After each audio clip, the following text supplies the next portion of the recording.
રાધનપુર નગરપાલિકા અને પાટણ જિલ્લા કોંગ્રેસ સમિતિ દ્વારા પાટણ જિલ્લાના રાધનપુર ખાતે રેડક્રોસ ભવન ખાતે ગુજરાત પ્રદેશ કોંગ્રેસ સમિતિ દ્વારા રાધનપુર નગરપાલિકા અને પાટણ જિલ્લા કોંગ્રેસ સમિતિ દ્વારા કૌશલ્ય તાલીમ શિબિર યોજાઈ હતી। આ પ્રસંગે રાધનપુર વિધાનસભાના પૂર્વ ધારાસભ્ય રઘુભાઈ દેસાઈ અને પાટણ જિલ્લાના કોંગ્રેસના પ્રમુખ ગેમરભાઈ દેસાઈ અને રાધનપુરના ચેહર કોંગ્રેસ પ્રમુખ ડૉક્ટર વિજયદાન ઝુલા અને મહિલા કોંગ્રેસ પ્રમુખ જ્યોતિબેન જોશી અને કાનજીભાઈ પરમાર અને ગણેશજી ઠાકોર અને શંકરજી ઠાકોર અને મહેશભાઈ મુલાણી અને અન્ય મહાનુભાવોની ઉપસ્થિતિમાં કૌશલ્ય તાલીમ શિબિર યોજાઈ હતી। સાથે સાથે રાધનપુર નગરપાલિકાની આવનારી ચૂંટણીમાં કોંગ્રેસની નગરપાલિકાની ચૂંટણી જીતવા રણનીતિ નક્કી કરવામાં આવી હતી।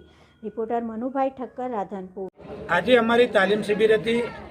કોંગ્રેસના અમારા સિનિયર આગેવાનો, અમારા માજી કોર્પોરેટરો, માજી નગરપાલિકાના પ્રમુખશ્રીઓ, હોદ્દેદારો અને અમારા પાર્ટીના વર્કરોની આજે એક તાલીમ શિબિર હતી કે આગામી ચૂંટણી કયા મુદ્દા ઉપર લડવી, કઈ રીતે લડવી, કાયદાકીય કયું ધ્યાન રાખવું, કઈ રીતે સર્ટિફિકેટો તૈયાર રાખવા, પ્રજાના વચ્ચે શું વાત લઈને જવી અને ગામના જે મેઇન પ્રશ્નો છે, તો રાધનપુરનો મેઇન પ્રશ્ન પીવાનું મીઠું પાણી સમયસર લોકોને મળે, ખુલ્લી ગટરોથી કાયમ માટે છુટકારો થાય, રોડ રસ્તા સારા બને અને સ્ટ્રીટ લાઇટ, આ મેઇન પ્રશ્નો સાથે આરોગ્ય માટે સારા દવાખાનાની વ્યવસ્થાઓ થાય, એ જ અમારા મેઇન પ્રશ્નો લોકો સમક્ષથી આવ્યા છે અને એના પર કોંગ્રેસ ધ્યાન કરીને ઇલેક્શન લડવાની છે।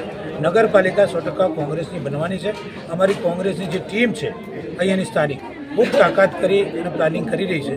100% કોંગ્રેસ જીતશે એનો મને પૂરો વિશ્વાસ છે। કેવા પ્રકારના ઉમેદવારો પસંદ કરવામાં? કોંગ્રેસના ઉમેદવારો કાયમ માટે સ્પષ્ટ સારા જ હોય છે અને ગરબા ગાવાવાળા હોતા જ નથી।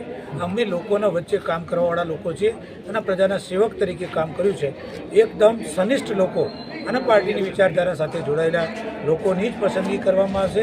એના માટેની અમારી કસરત ચાલુ છે। રાધનપુરની નગરની જનતા ચાન્સ કોંગ્રેસને આપશે તો કેવા પહેલા કામો કરશે? રાધનપુરની નગરપાલિકાની પ્રજાએ કોંગ્રેસને ગયા વખતે પણ આશીર્વાદ આપ્યા છે, મને પણ આશીર્વાદ આપ્યા હતા, ધારાસભ્ય બનાવ્યા હતા, ફરીથી આશીર્વાદ આપશે એનો મને વિશ્વાસ છે। નગરપાલિકામાં સૌથી પહેલાં લોકોને મીઠું પાણી મળી રહે અને ગટરની જે ખુલ્લી ગટરોની જે તકલીફ છે એમાંથી મુક્ત થાય, સાફ સફાઈ કાયમી વ્યવસ્થિત રીતે આયોજનપૂર્વક મેનેજમેન્ટ સાથે થાય, જેથી લોકોની વ્યવસ્થા થાય। અહીંયા સૌથી મોટી જરૂરિયાત યુવાનો માટે એક સારું પ્લેગ્રાઉન્ડ, ટ્રેક નથી, એ બધી જ વ્યવસ્થાઓ સારી રીતે થાય એના ઉપર કોંગ્રેસ ધ્યાન આપશે।